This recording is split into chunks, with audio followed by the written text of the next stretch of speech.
Hello students, today we understand class 6 science chapter 3rd food where does it come from यानी कि भोजन जो हम खाते हैं वो हमको कहाँ से मिलता है और कैसे मिलता है उसके बारे में चैप्टर के अंदर हम पढ़ेंगे।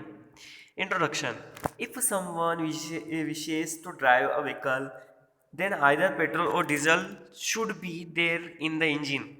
अगर मान लीजिए कि कोई अगर व्हीकल को ड्राइव करना चाहे, है ना, चाहे व्हीकल कौन सा, चाहे बस हुई, कार हुई, बाइक हुई, ये सारे क्या है, व्हीकल है ना। तो इनको अगर कोई चलाना चाहता है तो क्या होना चाहिए, उसके इंजन में डीजल या फिर पेट्रोल होना चाहिए। विदाउट पेट्रोल और diesel the vehicle could not run on the road. बिना डीजल और पेट्रोल के कोई सा भी व्हीकल यानी कि वाहन जो है वो रोड पे नहीं चल सकता। The fuel is in the engine supplies the energy which runs the vehicle, otherwise the vehicle will stop running. Fuel जो है वो फ्यूल क्या करता है, यानी कि ईंधन जो होता है वो क्या करता है, इंजन में एनर्जी सप्लाई करता है, जिसके कारण वो व्हीकल जो है वो चल पाता है। नहीं तो अगर ऐसा नहीं होगा, एनर्जी उसमें सप्लाई नहीं होगी तो वो व्हीकल रुक जाएगा। In the same way energy is required in our daily life. Same उसी तरीके से जैसे कि इंजन के अंदर एनर्जी की जरूरत लगती है चलने के लिए, उसी तरीके से हमारी लाइफ में भी एनर्जी की जरूरत होती है daily. Without this energy which we get from the food our body is not able to work properly. अब बिना एनर्जी के जो एनर्जी हमको फूड से मिलती है, उस एनर्जी के बिना हमारी बॉडी जो है वो प्रॉपर तरीके से वर्क नहीं करती है। अगर हम एनर्जी नहीं होगी हमारी बॉडी में तो हमारी बॉडी वर्क कर ही नहीं पाएगी। So our body need energy and it is available inside the food in the form of a chemical substances. Example nutrients. जो एनर्जी फूड के अंदर अवेलेबल होती है वही एनर्जी हमारी बॉडी के लिए इसेंशियल होती है। और वो कैसे, फूड में केमिकल सब्सटेंसेस के फॉर्म में होती है, जैसे कि न्यूट्रिएंट्स जो होते हैं वो हर फूड के अंदर प्रेजेंट रहते हैं, और न्यूट्रिएंट्स जो होते हैं वो अलग अलग तरीके के होते हैं। Food, water and air are the basic requirement of all the living beings to live और सर्वाइव। फूड, वाटर और एयर, ये क्या है, बेसिक रिक्वायरमेंट है सारे लिविंग ऑर्गेनिजम्स के लिए, क्योंकि बिना इनके कोई भी इंसान जीवित नहीं रह सकता या फिर सरवाइव नहीं कर सकता। Remember, food is essential for our life. Now we will discuss more about food. Food जो है वो हमारी लाइफ के लिए इसेंशियल यानी कि जरूरी है ना। और इस फूड के बारे में हम अभी डिटेल में डिस्कस करेंगे।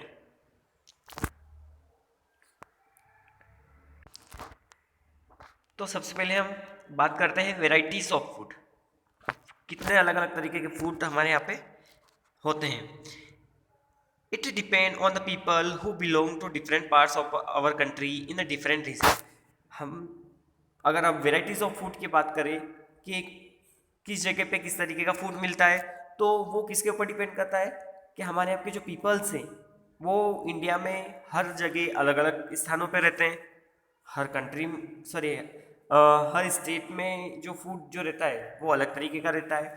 The people of the India cook food differently as their food habit are different. India में हर जगह पे अलग अलग तरीके का फूड बनता है ना, क्योंकि वहाँ पे जिस तरीके की वो जिस स्थान पे रह रहे हैं उस स्थान के हिसाब से जो फूड वहाँ पे अवेलेबल होता है वो उनकी हैबिट बन जाती है, यानी कि आदत बन जाती है, और फिर वो उसी को खाते हैं। The climate and the soil also depend on the variety of the food habit for of different regions of our country। हमारी कंट्री में क्लाइमेट और सोइल ये भी, इनके ऊपर भी डिपेंड रहता है कि किस जगह पे किस तरीके का फूड अवेलेबल होगा। There is a large variety of a food that we eat. इस तरीके से देखा जाए तो बहुत तरीके के फूड होते हैं जो कि हम खाते हैं।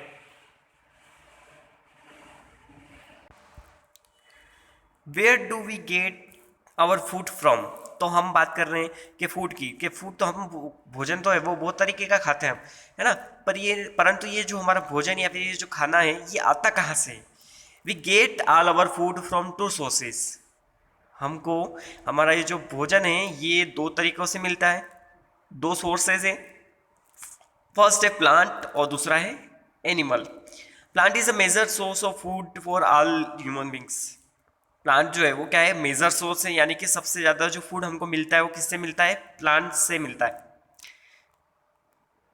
सोर्सेज ऑफ फूड, अब अगला जो हमारा टॉपिक है वो है सोर्सेज ऑफ फूड, यानी कि किस तरीके से, कहाँ से हमको फूड मिलेगा। वो फूड फ्रॉम प्लांट, हमने पढ़ा है कि प्लांट जो होते हैं वो क्या होते हैं, ऑटोट्रॉप्स होते हैं, यानी कि वो अपना फूड खुद बनाते हैं। कैसे, फोटोसिंथेसिस की प्रोसेस में, है ना। प्लांट में क्या होता है, उनकी जो लीव्स होती है वो क्या होती है, फूड फैक्ट्री होती है प्लांट के लिए, यानी कि वहीं पे फूड बनता है। क्या होता है कि उस लीव्स में क्लोरोफिल नाम का एक सब्सटेंस रहता है, ग्रीन पिगमेंट रहता है ना। वो क्या करता है, उसकी हेल्प से उसमें सनलाइट की हेल्प से क्या होता है, फोटोसिंथेसिस की जो प्रोसेस है वो कंप्लीट होती है। उस टाइम पे क्या होता है, कार्बन डाइऑक्साइड गैस और वाटर और उसके साथ में सनलाइट, ये जब तीनों चीज़ें मिलेगी तो इससे प्लांट के लिए फूड बनेगा। और उसी फूड के साथ में ऑक्सीजन गैस भी बनती है, और वो ऑक्सीजन गैस प्लांट के लिए यूज में नहीं आती है, इसलिए वो उसको क्या कर देते हैं, रिलीज कर देते हैं, और फिर उसको, उस ऑक्सीजन गैस को हम एक्सेप्ट कर लेते हैं, इनहेल कर लेते हैं। तो ये हो गया फूड फ्रॉम प्लांट, है ना, प्लांट से जो फूड बनता है वो। तो इस कंडीशन में क्या होता है, कुछ फूड जो होता है वो तो प्लांट के द्वारा खुद के लिए यूज में ले लिया जाता है, और रिमेनिंग फूड जो होता है वो क्या होता है,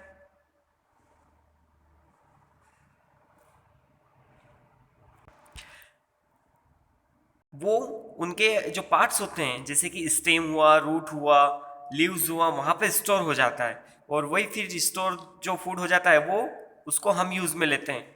ठीक है, तो मतलब कुछ पार्ट फूड का खुद के द्वारा यूज में ले लिया जाता है प्लांट के द्वारा, और बाकी का उनकी उस पर बॉडी में स्टोर कर लिया जाता है, जैसे कि लीव्स में स्टोर हो जाता है, रूट में, स्टेम में, है ना, सीड्स में, फ्रूट्स में, यहाँ पे स्टोर हो जाता है, और उसको वो फिर हम यूज में लेते हैं।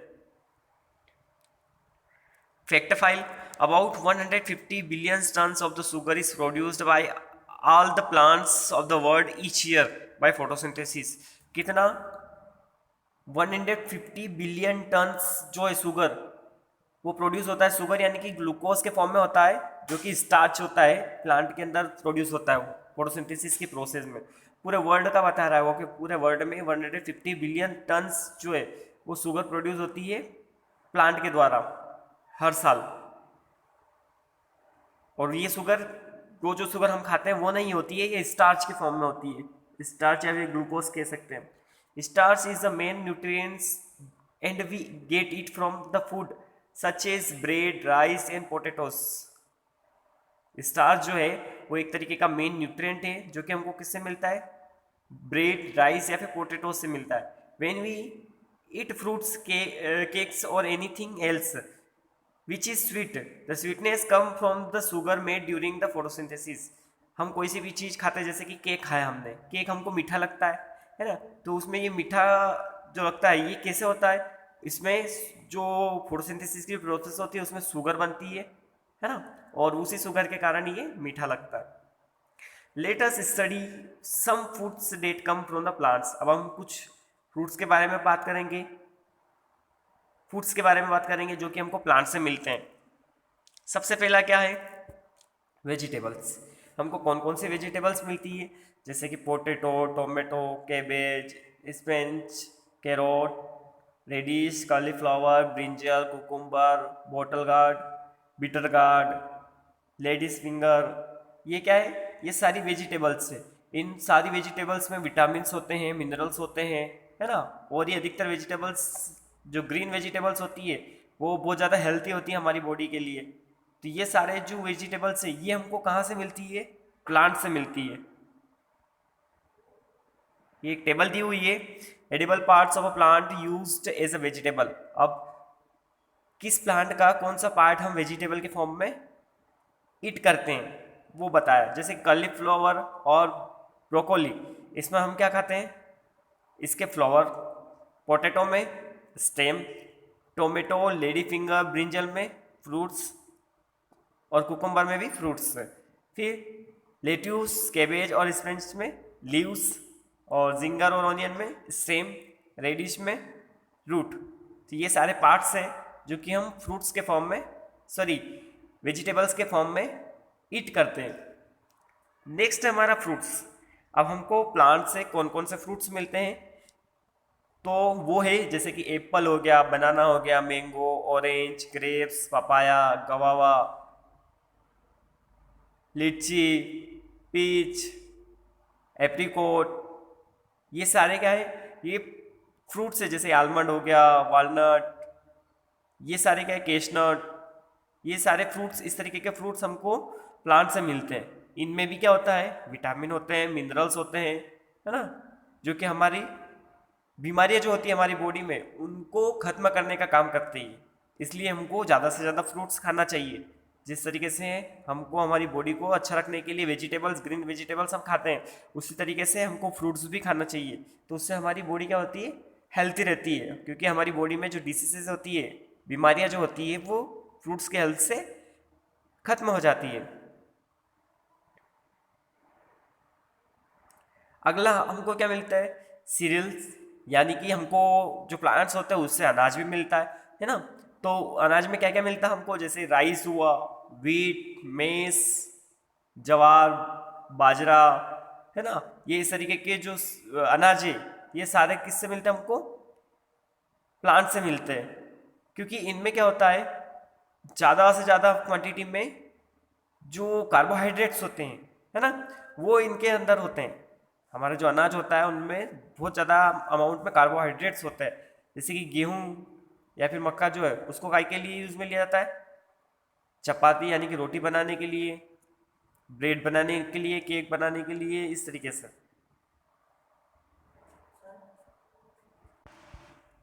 तो ये सारी चीज़ें हमको किससे मिलती है, प्लांट से मिलती है। अब अगला आता है पल्सेस, यानी कि दाल, है ना। ये दाल भी हमको कहाँ से मिलती है, जैसे कि ग्राम हुआ जिसको हम चना कहते हैं, पी, उड़द, मसूर, है ना, ये सारे किसी, सोयाबीन, ये सारी क्या है, पल्सेस है जो कि हमको किससे मिलती है, प्लांट से मिलती है। और ये भी हमारी बॉडी के लिए बहुत ज़्यादा ज़रूरी होती है। तो ये सारी पल्सेस हमको किससे मिलती है, प्लांट से। अब जर्मिनेशन ऑफ सीड्स एक एक्टिविटी दी हुई है, इसमें हम ये पढ़ेंगे कि सीड्स जो होते हैं वो किस तरीके से जर्मिनेट करते हैं। मटेरियल रिक्वायर्ड, सीड्स ऑफ मूंग और चना, हमको थोड़े से बीज लेना है, किसके, मूंग के या फिर चना के। Water in a piece of a cloth, थोड़ा सा पानी लेना है और एक कपड़ा लेना है, एक कपड़े का टुकड़ा लेना है। प्रोसीड्यूर, करना क्या होगा हमको, put a small quantity of a seeds in a containers filled with the water and leave this aside for a day. अब आपको क्या करना है, एक बाउल के अंदर या फिर एक कंटेनर के अंदर पानी भरना है और उसमें वो जो सीड्स आपने ली हैं मूंग के या फिर चना के, वो उसके अंदर डाल देना है और कुछ समय के लिए उसको ऐसे कैसे बिना डिस्टर्ब किए रख देना है। Next day drain the water completely and wrap the seeds with a piece of a wet cloth and do not forget to sprinkle water on it। अब आपको क्या करना है कि जो सीड्स आपने कंटेनर के अंदर भिगो हैं, है ना, बाउल के अंदर, उनको उसके अंदर का जो पूरा पानी है वो आप अलग कर दो और उसके बाद जो सीड्स है उनको आप एक सूखे कपड़े के अंदर डाल दो और उसको ऐसे कैसे रख दो। अब उसके बाद उसके ऊपर पानी का छिड़काव आपको नहीं करना है। The next day do you observe in any change in the seeds, अगले दिन आप उन सीड्स में कुछ चेंज ऑब्जर्व करेंगे। अ स्मॉल वाइट स्ट्रक्चर में है grown out of the seeds, आप ये देखेंगे कि एक छोटा सा वाइट कलर का स्ट्रक्चर उस सीड्स से ग्रोन करता हुआ आपको दिखाई देगा। If so the seed have sprouted after washing the seeds you can eat them, आप और उसके बाद में उनको धोने के बाद में आप उसको खाने में यूज कर सकते हो। तो ये क्या था, जर्मिनेशन ऑफ सीड्स, कि इस तरीके से जर्मिनेट करते हैं सीड्स। अब स्पाइसेस, स्पाइसेस भी जो होती है वो हमको कहाँ से मिलता है, जैसे कि अदरक हुआ, इलायची हुआ, धनिया, लौंग, अजवाइन, ये सारी क्या है, ये स्पाइसेस है। और ये भी हमको किससे मिलते हैं, प्लांट से मिलते हैं। मेथी, जीरा, सौंफ, काली मिर्च, ये सारे क्या है स्पाइसेस है और ये हमको प्लांट से ही मिलते हैं। अगला हमारा आता है शुगर। आपने शुगर केन का नाम तो सुना ही होगा, है ना। शुगर केन यानी कि गन्ना। इसमें क्या होता है कि इसके किसी तरीके के सीड नहीं होते। इसका हम क्या करेंगे, डायरेक्टली जो इसकी जो नोड होती है इसके नोड को काट के ग्रोन कर देते थे। इससे नया शुगर केन जो है वो कंप्लीटली डेवलप हो जाता है। तो आपकी जो शुगर जो होती है शक्कर, वो इन शुगर केन से ही बनती है। तो ये शुगर केन क्या है, प्लांट है। अगला ऑयल। आप जो ऑयल यूज करते हो खाने के लिए, है ना, वो सारा जैसे कि मस्टर्ड का ऑयल हो गया, ग्राउंड नट का ऑयल हो गया, सनफ्लावर का या फिर कोकोनट का या फिर सोयाबीन का, ये सारे ऑयल भी हमको किससे मिलते हैं। इनमें सबसे ज़्यादा क्या होता है, फैट और मिनरल्स होते हैं। ये हमको क्या कहाँ से मिलते हैं, प्लांट से ही मिलता है। अगला जो हमारा है वो है बेवरेजेस। बेवरेजेस यानी कि आपकी टी हुई, कॉफ़ी हुई, ये क्या है, ये बेवरेजेस है ना, जिनको हम क्या करते हैं पाउडर बना के या फिर इसकी जो लीव्स जो होती है उनको लीव्स को हम यूज में लेते हैं, जैसे चाय बनाने के लिए, कॉफ़ी बनाने के लिए, है ना, उस तरीके से। तो ये तो हो गया प्लांट से, जो मटेरियल हमको प्लांट से मिलता है वो। तो इस तरीके के सारे जो मटेरियल्स थे या फिर ये जो फूड्स थे ये हमको प्लांट से मिलते हैं। अगला जो आता है हमारा वो आता है फूड फ्रॉम एनिमल्स। एनिमल से हमको फूड क्या क्या मिलता है, तो अधिकतर हमको जो एनिमल से जो फूड मिलता है वो क्या है, मिल्क यानी कि दूध, एग यानी कि अंडे, meat, chicken, fish, honey, prawns, ये सारी चीज़ें कहाँ से मिलती है हमको, एनिमल्स से। ठीक है। अब सबसे पहले आता है मिल्क। अब कुछ ऐसे एनिमल्स होते हैं जो कि मिल्क यानी कि दूध देते हैं, जैसे कि गाय हुई, बफेलो यानी कि भैंस, गोट यानी कि बकरी, इन सब से हमको क्या मिलता है, मिल्क मिलता है ना। और इन मिल्क में क्या होता है, प्रोटीन होता है, विटामिन होता है, मिनरल्स होते हैं, ये सारी चीज़ें होती है। और मिल्क से क्या क्या चीज़ें बनाई जा सकती हैं, जैसे कि चीज़, पनीर, बटर, घी, कर्ड, स्वीट्स, ये सारी चीज़ें किससे बनाई जा सकती है, मिल्क से। अगला जो है हमारा वो है एग। अब एग जो है वो किसके किसके होते हैं, जैसे कि एक hen के होते हैं, फॉल्स के होते हैं, डक्स के होते हैं, इन सबके क्या होते हैं, एग यानी कि अंडे होते हैं। अब एग से क्या होता है, एग के अंदर प्रोटीन होते हैं और विटामिन होते हैं जो कि हमारी बॉडी के लिए बहुत ज़्यादा इसेंशियल होते हैं। अब अगला आता है हमारा मीट एंड फिश, है ना, मीट और फिश। अब जैसे कि एग हमको किससे मिलता है, चिकन से मिलता है, डक से मिलता है। उसी तरीके से गोट जो होती है, गोट से हमको मिल्क मिलता है, उसके अलावा मीट मिलता है ना। गोट जो होता है, गोट का जो मीट जो होता है वो, या फिर हेन जो होता है, हेन का मीट वो खाने में उपयोग में लिया जाता है। और इसके अलावा फिश जो होती है, फिश को भी खाने में लिया जाता है। बहुत सारे लोग बाग फिश को भी खाते हैं। तो फिश में क्या होता है, प्रोटीन होता है।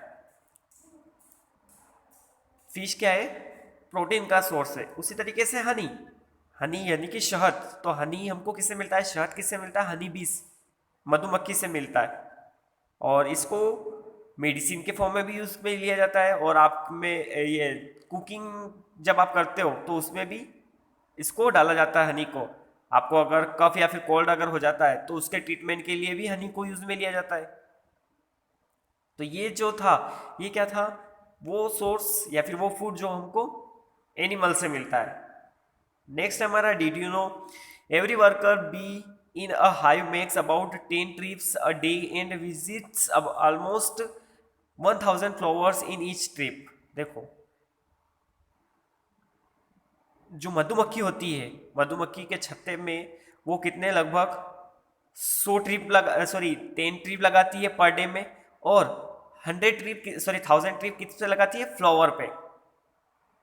It takes 65,000 trips to visit 65 million flower for a bee to make just a 1 kg of the honey। उसको कितनी टोटल कितनी 65,000 ट्रीप लगाना पड़ती है, और वो कितने 65 मिलियन फ्लावर पे वो इतनी टीप लगाती है। और इतने 65 मिलियन फ्लावर पे टीप लगाने के बाद में वो कितना हनी कलेक्ट कर पाती है? सिर्फ 1 kg हनी कलेक्ट कर पाती है। Bees tell their fellows bees where to get food flowers to by performing a special dance in the air. अब अगर किसी बी को यानी मधुमक्खी को हनी का पता चल जाता है या फिर फ्लावर के अंदर शहद का पता चल जाता है, तो वो क्या करती है, दूसरी जो मधुमक्खियाँ होती है उनको एयर के अंदर स्पेशल एक तरीके का डांस करके वो बताती है कि हाँ यहाँ पे फ्लावर है और उसके अंदर रस है। अगला जो है ऑयल, हमको एनिमल से ऑयल भी मिलता है ना। किस जैसे कि फिश, जो फिश कुछ फिश के अंदर फेट तो होता ही है, इसके साथ में उसके फिश के लीवर में ऑयल भी होता है, तो वो ऑयल को मेडिसिन के लिए यूज़ किया जाता है। जैसे कि कोड लीवर ऑयल, ये कोड लीवर ऑयल क्या है, एनिमल से मिलता है हमको, है ना। और उससे क्या बनती है, मेडिसिन बनती है। शार्क लीवर ऑयल, जो शार्क मछली होती है उसका भी लीवर ऑयल निकाला जाता है, उससे मेडिसिन बनती है। अब फूड हैबिट ऑफ एनिमल्स, अब ये जो एनिमल्स होते हैं ये क्या क्या खाते हैं, है ना, कौन सा एनिमल क्या खाता है उसके बारे में बताया। We have learns that animal can fulfil their food requirement from plants और depend on the plants by making food because they can not produce food of their own kind.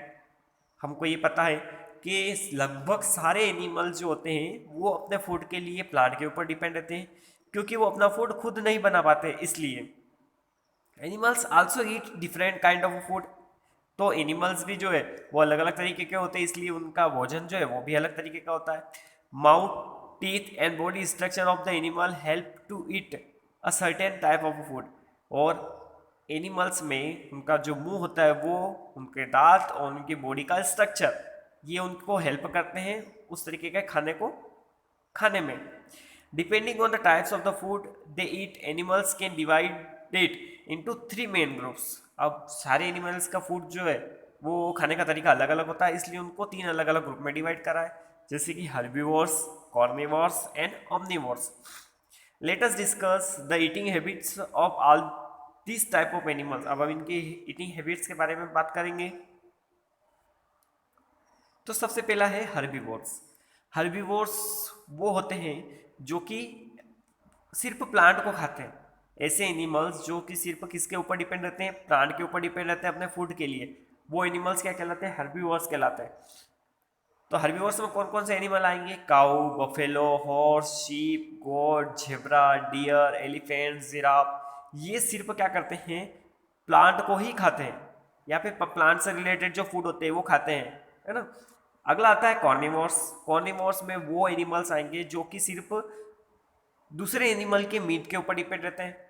इसमें tiger, cheetah, wolf, lizard, frog, snake, crocodile, spider और shark, इस तरीके के animals जो होते हैं वो सारे किस में आते हैं, कॉर्निवोर्स।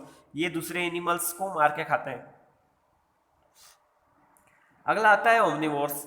कुछ एनिमल्स ऐसे भी होते हैं जो कि प्लांट से रिलेटेड जो फूड होते हैं उनको भी खा सकते हैं, और जो एनिमल से रिलेटेड फूड होते हैं उनको भी खा सकते हैं। इनमें क्या क्या है, उस तरीके के एनिमल्स को क्या कहते हैं, ओमनिवोर्स कहते हैं। इसमें कौन कौन से एनिमल्स आएंगे, dog, cat, ant, crows, bear, sparrow, raccoons and human. ये सारे क्या है, ओमनिवोर्स है। जैसे हम क्या है, ह्यूमन है, तो हम दोनों चीज़ें खा सकते हैं, एनिमल से रिलेटेड भी फूड खा सकते हैं और प्लांट से रिलेटेड भी फूड खा सकते हैं। Did you know anacondas are the carnivores snakes found in the shallow water of the Amazon river? Anaconda जो है वो एक तरीके का क्या है, कॉर्निवोर्स है ना। कॉर्निवोर स्नेक है। एनाकोंडा जो है वो एक सांप है जो कि कहाँ पाया जाता है, अमेजोन रिवर जो है वहाँ पे उसमें पाया जाता है। An anaconda can swallow a whole 2 metre long caimans a kind of the crocodile. वो जो एनाकोंडा होता है ये लगभग 2 मीटर लंबे क्रोकोडाइल को एक ही बार में पूरा निगल सकता है, इतना बड़ा होता है ये anaconda.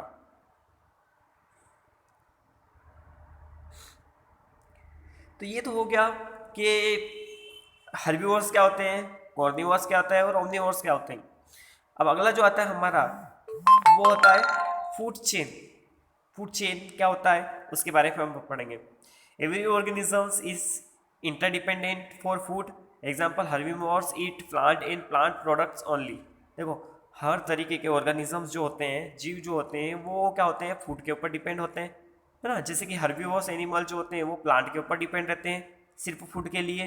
Carnivores eat flesh and other animals etcetera. और कॉर्निवोर्स जो होते हैं वो मांस खाते हैं, है ना, दूसरे जानवरों का। This interdependence form a sequence among the organisms for a biological community and is called a food chain. ये क्या होता है, इस तरीके के इंटरडिपेंडेंस जो होता है वो एक सीक्वेंस क्रिएट करता है, सारे जो ऑर्गेनिजम्स होते हैं उनके बीच में एक चेन बनाता है, उसी चेन को क्या कहते हैं, फूड चेन कहते हैं। The interlinking of all the food chain is a community is called a food web. अब क्या होता है, ये जितनी भी जो फूड चेन होती है ये सारी फूड चेन के बीच में इंटरलिंकिंग होती है ना। सारी फूड चेन एक दूसरे के कहीं ना किसी ना किसी तरीके से एक दूसरे से कनेक्टेड होती है, तो उसको फिर क्या कहते हैं, food web. The disturbance of a population of any single components in a food chain affect the whole food chain. अगर मान लीजिए इसमें किसी एक फूड चेन के अंदर किसी एक कंपोनेंट में या फिर एक कंपोनेंट के पॉपुलेशन में अगर चेंज अगर आता है तो उससे पूरी पूरी फूड चेन डिस्टर्ब हो जाती है। और अगर फूड चेन अगर डिस्टर्ब हो गई तो उससे पूरी फूड वेब डिस्टर्ब हो जाएगी। See the example given below. ये जो नीचे एग्जाम्पल दिया हुआ है इसको आप देखें। Food chain begins from the green plants only because all the living beings are directly और indirectly dependent on the plant for food. अब फूड चेन जो होती है वो किससे स्टार्ट होती है, प्लांट से स्टार्ट होती है। कि सारे लिविंग ऑर्गेनिज्म चाहे वो डायरेक्टली डिपेंड हो या फिर इनडायरेक्टली डिपेंड हो, वो किसके ऊपर डिपेंड होते हैं, प्लांट के ऊपर डिपेंड होते हैं, है ना। चाहे वो प्लांट खाते भी नहीं हो फिर भी वो किसके ऊपर डिपेंड है, प्लांट के। वो इस तरीके से जैसे कि सबसे पहला क्या हुआ, ग्रास यानी कि ग्रीन प्लांट जो होते हैं वो क्या होता है, प्रोड्यूसर होते हैं, है ना। सन की जो एनर्जी होती है उसकी हेल्प से वो अपना फूड बनाते हैं, और वही फूड फिर किसमें, जैसे कि ये ग्रास ऊपर बताया, ग्रास को किसने खाया, ग्रास होपर को खाया। ग्रास होपर को किसने खाया, फ्रॉग ने। फ्रॉग को स्नेक ने खाया, स्नेक को ईगल ने खाया। और फिर जब ईगल मर गया तो उसको डिकम्पोज किसने करा, फंगी ने। फंगी ने पूरी तरीके से उसको डिकम्पोज कर दिया। अब डिकम्पोज करने के बाद उसके जितने भी जो कंपोनेंट थे वो वापस किस में मिल गए, सोइल में मिल गए। अब सोइल के अंदर मिल गए, फिर ग्रास और प्लांट्स और ये जो ग्रो करेंगे वो कहाँ करेंगे, सोइल पे ग्रो करेंगे, तो वापस से वो जो न्यूट्रिएंट्स थे वो उसी ग्रास में चले गए। इस तरीके से ये फूड चेन जो है वो कंप्लीटली चलती रहती है। अब food culture of India, India में किस तरीके का खाना खाया जाता है। Many factors such as climatic condition, growth and availability of crops play an important role in developing food culture of the Indians. India के अंदर climatic condition, growth and availability of crop, है ना, ये क्या है, या फिर डेवलपिंग फूड, ये क्या है, इन्हीं के कारण यहाँ पे हमारा यहाँ का जो कल्चर जो है वो सभी दूर का अलग अलग है। फूड कल्चर जो है वो अलग अलग है। Food culture in India differs from state to state. आप अगर फूड कल्चर के बारे में देखोगे तो आप हर स्टेट में चले जाओगे तो आपको अलग अलग तरीके का खाना मिलेगा। जैसे एमपी में गए तो अलग, गुजरात में गए तो वहाँ पे अलग, यूपी में गए तो वहाँ पे अलग, इस तरीके से सारी स्टेट में अलग अलग मिलता है। People generally prefer to eat those food items which are easily available in their areas. लोग बाग जो है वो वही खाना पसंद करते हैं ज़्यादा जो कि उनके एरिया में इजीली अवेलेबल हो जाता है ना, क्योंकि इजीली अवेलेबल होगा तो ही वो उनको खा पाएंगे। The food culture of an Indians are given in table 3.2। 3.2 में ये जो टेबल है इसमें फूड कल्चर के बारे में बताया है इंडिया के। जैसे कि बिहार, बिहार जो है वो एक स्टेट है, यहाँ की डिश क्या है, फेवरेट डिश क्या है, मालपुआ। गुजरात का ढोकला, खेकरा और थेपला, ये गुजरात के हैं। जम्मू एंड कश्मीर में क्या है, काराम का साग, गोश्ता का। और महाराष्ट्र में क्या है, पाव भाजी और वड़ा पाव, ये यहाँ की फेमस डिशेज है। पंजाब का क्या है, मक्की की रोटी और सरसों का साग। राजस्थान में क्या है, दाल बाटी और चूरमा। तमिलनाडु में क्या है, डोसा, उपमा और इडली। वेस्ट बंगाल में दाल बाटी और मच्छी, या फिर जिसको हम फिश करी कहते हैं। तो ये सारी कुछ स्टेट्स के बताया उन्होंने। We need different materials to make a food dish. अगर हम एक डिश बनाएं, है ना, तो उसमें बहुत सारे अलग अलग तरीके के मटेरियल्स को हमको यूज में लेना पड़ेगा। जैसे कि फॉर एग्जांपल टू मेक दाल, हम क्या बना रहे हैं, दाल बना रहे हैं, तो दाल को बनाने में we need pulses, water, salt, spices and cooking oil. इन सारी चीज़ों को हमको यूज में लेना पड़ेगा। Such material are called ingredients. इन मटेरियल्स को क्या कहा जाता है, इंग्रेडिएंट्स कहा जाता है। देखो ये पनीर करी, खीर, ये बता रखा है, ये क्या है, डिश है। Table 3.3 some food items along with their ingredients and sources. अब कुछ फूड आइटम्स बताएं और उनमें क्या क्या इंग्रेडिएंट्स लगेंगे और वो इंग्रेडिएंट्स कहाँ से मिलेंगे वो भी बताया। जैसे कि पनीर करी, अगर आपको पनीर करी बनाना है तो उसमें क्या क्या लगेगा ingredients, paneer, spices, salt, water, ये चीज़ें लगेगी। तो पनीर आपको कहाँ से मिलेगा, एनिमल से। एनिमल से कैसे मिलेगा, क्योंकि मिल्क से बनता है पनीर, इसलिए। स्पाइसेस प्लांट से मिलेगा, साल्ट सी से, वाटर टेप से। अब मान लीजिए आपको खीर बनाना है, तो खीर में क्या क्या इंग्रेडिएंट्स लगेंगे, मिल्क जो कि आपको एनिमल से मिल जाएगा, राइस आपको प्लांट से मिल जाएगा, शुगर प्लांट से, वाटर टेप यानी कि ट्यूबवेल से या फिर कुएं वगैरह से या फिर नल से। अब आपको मान लीजिए फिश करी बनाना है, तो फिश करी बनाने के लिए आपको क्या कर, किसकी जरूरत लगेगी, फिश जो कि एनिमल प्रोडक्ट है, स्पाइसेस प्लांट से मिल जाएंगे और ऑयल आपको प्लांट से भी मिल सकता है और एनिमल से भी मिल सकता है। अगला जो हमारा आता है वो food, proper care of food. आ रहा हूं मैं। In our country a large number of the people are unable to get square meals in a day. अगर हम हमारी बात करें कंट्री की, तो हमारी कंट्री में बहुत सारे लोग बाग आज भी ऐसे हैं जिनको 2 टाइम का खाना सही तरीके से नहीं मिल पाता है, या फिर हम कहें तो मिल ही नहीं पाता है। We need to find a way to produce more food grains for our country. हमको कुछ ना कुछ ऐसा तरीका खोजना चाहिए जिससे कि हम ज़्यादा से ज़्यादा हमारी कंट्री में फूड प्रोडक्शन कर सकें। We also need to find ways to ensure that this food is made easily available to each one of us. हमको इस तरीके का भी अरेंजमेंट करना चाहिए जिससे कि ये जो हमने फूड का प्रोडक्शन करा है ये सारे लोगों को समय पर अवेलेबल हो सके। Moreover we should take proper food care. इसके अलावा हमको इस चीज़ का भी ध्यान रखना पड़ेगा कि हमारे पास जो फूड अवेलेबल है उसको हम सही तरीके से रखें। Here are a few tips that can be useful in keeping the food safe. यहाँ पे कुछ टिप्स दी गई है, इन टिप्स को फॉलो करके आप फूड को सेफ रख सकते हो। जैसे कि फर्स्ट जो दिया हुआ है वो क्या दिया हुआ है, food should be either under cooked nor cooked. आपको हमेशा जब भी आप खाना खाओ तो या तो कच्चा, ज़्यादा मतलब आधा कच्चा और आधा पक्का खाना नहीं खाना चाहिए, या फिर बहुत ज़्यादा पका हुआ भी खाना नहीं खाना चाहिए। Under cook is very difficult to digest. अगर अंडर कुक फूड अगर आप खाओगे तो वो डाइजेस्ट करने में डिफ़िकल्टी होगी, और ओवर कुकड अगर खाओगे तो इससे क्या हो जाएगा, जो न्यूट्रिएंट्स है वो लॉस्ट हो जाएंगे। नेक्स्ट है कि food in a cool place. आप फूड को ठंडी जगह पे रखें। Food remains fresh for a long time at a low temperature. अब ज़्यादा पका हुआ खाना अगर आप खाओगे तो उससे क्या होगा कि उसके अंदर के जो न्यूट्रिएंट्स है वो खत्म हो जाएंगे। अगला जो है, vegetable, meat and fish can be prevented by drying and salting them. Vegetables, meat और फिश को किस तरीके से प्रिवेंट किया जा सकता है, या तो आप उनको ड्राई कर दो, सुखा दो, या फिर उनको साल्ट के अंदर रखो, तो उससे वो सुरक्षित रहेंगे, खराब नहीं होंगे। अगला है, cereals and the pulses should be stored in a dry air tight container. आप सीरियल्स और पल्सेस को, अनाज या फिर दाल को आप एक डब्बे के अंदर सुखा के रख सकते हो। टाइट अगर कंटेनर है, एयर टाइट कंटेनर है, तो उसके अंदर आप उसको रख सकते हो। अगला जो है, food grains should be keeped away from insect in rates. Food grains को आपको इंसेक्ट और रेट्स से दूर रखना चाहिए क्योंकि वो उनको खराब कर सकते हैं। Next, cooked food should always be properly covered and should not be exposed to flies. हमको जो पका हुआ जो खाना है वो हमेशा ढक के रखना चाहिए क्योंकि अगर ढक के नहीं रखोगे तो उसके ऊपर मक्खियाँ बैठेगी, और मक्खियाँ अगर बैठेगी तो उससे जर्म्स वहाँ पे आएंगे और उनके कारण फिर आपको बीमारियाँ होगी। Flies carries the germs of many diseases such as cholera, diarrhoea and typhoid.